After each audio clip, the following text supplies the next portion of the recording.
sting, exactly. I gather you've been chaining your tea mug to the radiator. That's not an unreasonable precaution. Tea mugs are in very short supply. Some people find it irritating.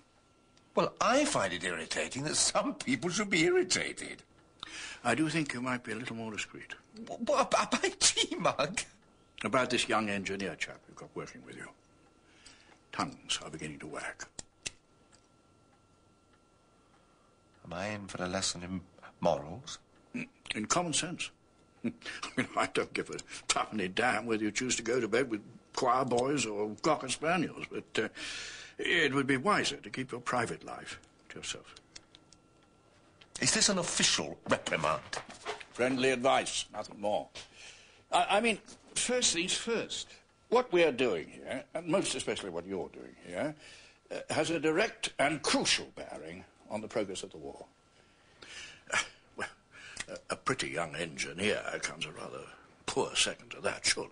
I thought you said rules only mattered in cricket. Oh, it's such nonsense, this contemporary obsession with sexual fulfillment. Passion is dreadfully overrated, if you ask me. One is happiest when sex is a dimly remembered pleasure, like climbing apple trees or building sandcastles. Well, you can hardly expect me to agree with that.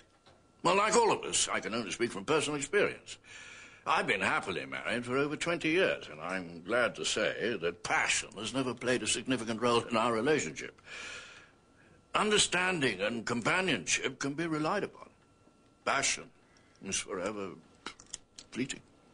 Well, perhaps one brief moment of passion is worth more than 20 years of uneventful companionship. Oh, I didn't say it was uneventful. Anyway, we're not talking about me, we're talking about you. Yes. I hear you're not very well. What's that got to do with it? Nothing. I'm changing the subject.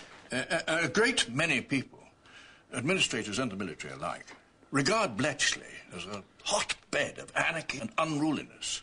They pray for an excuse to bring us to heel. Well, they're small-minded, petty, spiteful. Maybe. What is the point of having a system that gives authority to people who don't deserve it? You say I complained. Good God, of course I complained. Nothing was being done. You know that as well as I do.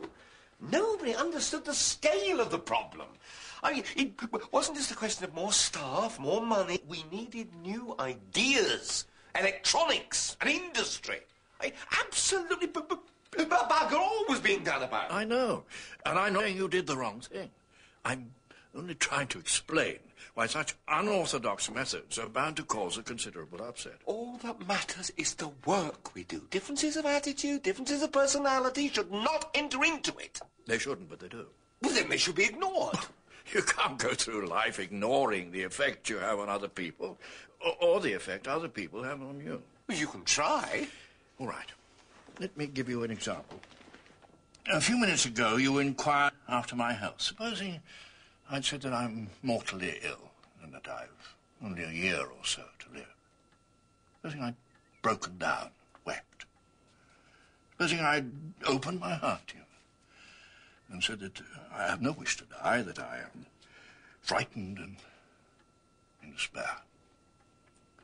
Well, I can't believe you would have welcomed such a disclosure. I feel sure you would have found it distressing, embarrassing, somewhat inconsiderate. And so, having regard for your feelings as well as my own, it would seem to be both correct and appropriate for me to moderate my response. Are you dying? Similarly, or so it seems to me. When you reveal the nature of your sexuality, you cannot afford to ignore the effect you're having on other people. Fear, for example, when people are asked to accept something they do not understand. Or anger, when what you so unashamedly reveal is contrary to everything they've ever believed in. And pain, bound to cause a lot of pain.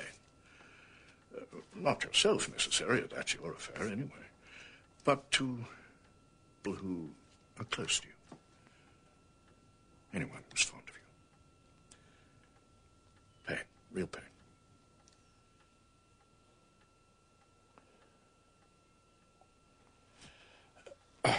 Well, I think perhaps I will have a drink after all.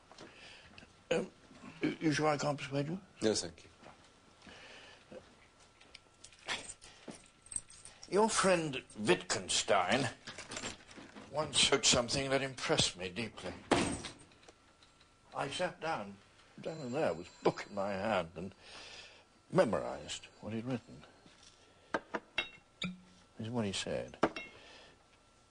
We feel that even when all possible scientific questions have been answered, the problems of life remain completely unanswered.